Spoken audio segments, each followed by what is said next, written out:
रतनगढ़ शहर पर चंद्रगुप्त नाम का राजा राज करता था।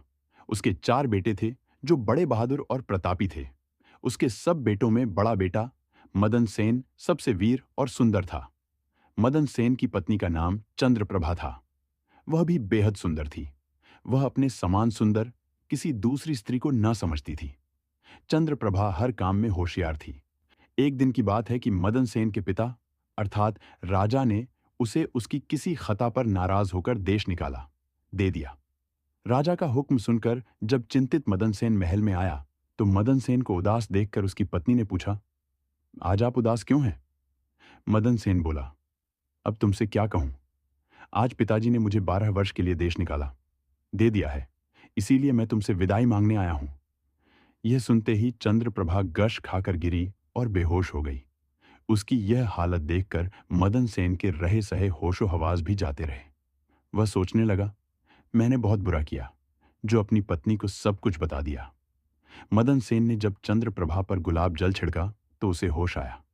होश में आकर चंद्रप्रभा ने मदन सेन से कहा, हे प्यारे, आप मुझ दासी को छोड़कर परदेश चले जाएंगे तो मैं आपके बिन कैसे जी पाऊंगी।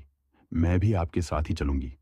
तब मदन सेन ने कहा, तुम मेरे साथ कैसे चल सकती हो, क्योंकि परदेश में अनेक प्रकार के संकट भोगने पड़ते हैं। चंद्रप्रभा ने कहा, हे प्राणनाथ, महल के सुख आपके बगैर जंगल के दुखों से भी अधिक भयानक प्रतीत होंगे।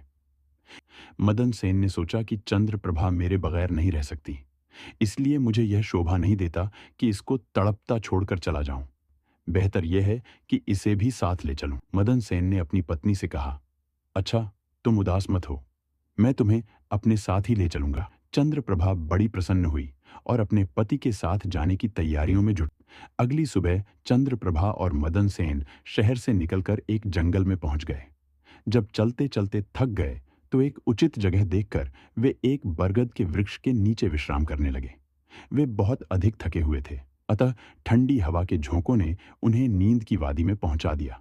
मगर कुछ देर बाद ही एक सांप ने रानी को डस लिया। सांप के डस ही रानी तड़पने लगी। सांप को जाते देखकर मदन सेन बेचैन हो गया। कुछ देर बाद रानी विष के प्रभाव से मर गई।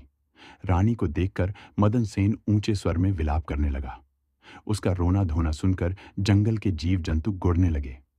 मैं जीकर क्या करूंगा, इसी जंगल में प्राण त्याग दूंगा, यह मन में विचार कर जंगल से लकड़ियां बीनकर इकट्ठी करने लगा।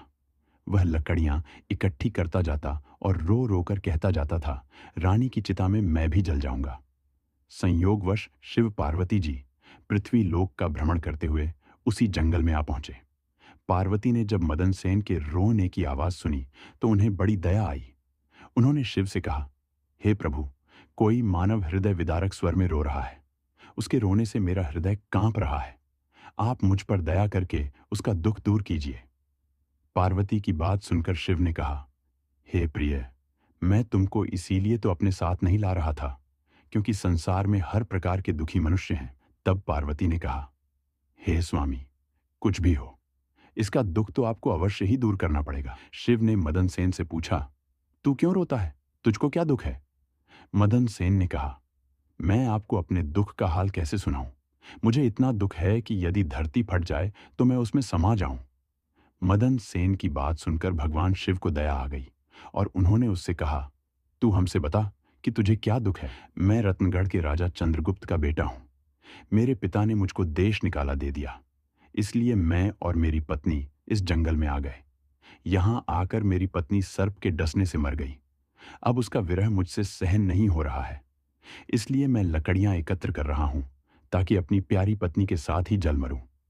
मदन सेन की ऐसी दुख भरी बात सुनकर शिव बोले, ऐ राजकुमार, संसार में आवागमन लगा ही रहता है। एक ना एक दिन सबको शरीर छोड़कर जाना होता है। न कोई किसी के साथ आया है और न कोई किसी के साथ जाएगा। यदि तू जीवित रहेगा तो तुझे अनेक रानियां मिल जाएंगी, इसलिए तू मेरा कहा मान और देह त्यागने का विचार छोड़ दे। मदन सेन बोला, महाराज, आपने जो कुछ कहा वह सत्य है, किंतु ऐसी पतिव्रता पत्नी तो मुझे किसी भी जन्म में नहीं मिलेगी। मदन सेन के हठ को देखकर महादेव जी बोले, राजकुमार, तेरी पत्नी की आयु 20 वर्ष थी जो इसने भोग ली। अब तो बस एक ही उपाय है। यदि तू अपनी आयु का कुछ भाग्य अपनी रानी को दे दे तो तुम दोनों की आयु बराबर हो जाएगी। यदि यह बात तुम्हें स्वीकार है तो रानी अभी जीवित हो जाएगी। मदन सेन ने कहा, मुझे सहर्ष स्वीकार है महाराज। अब शिव ने मदन सेन के हाथ में पानी देकर उससे आधी आयु देने का संकल्प कराया और रानी के हाथ पैरों पर पानी डालने से पूर्व मदन सेन से कहा कि जब तुझे आवश्यकता हो तो यह संकल्प वापस भी ले सकता है। ज्यों ही संकल्प वापस लेगा त्यों ही यह रानी मर जाएगी। परंतु सावधान, रानी से यह बात मत कहना, किसी समय यह बात तेरे काम आएगी। ऐसा कहकर रानी पर जल छिड़क कर शिव पार्वती वहां से चले गए। उसी समय रानी उठकर बैठ गई और बोली, प्रिय, आज तो मैं बहुत सोई, आपने मुझे जगाया क्यों नहीं? मदन सेन ने कहा, तुम थकी मांदी थी,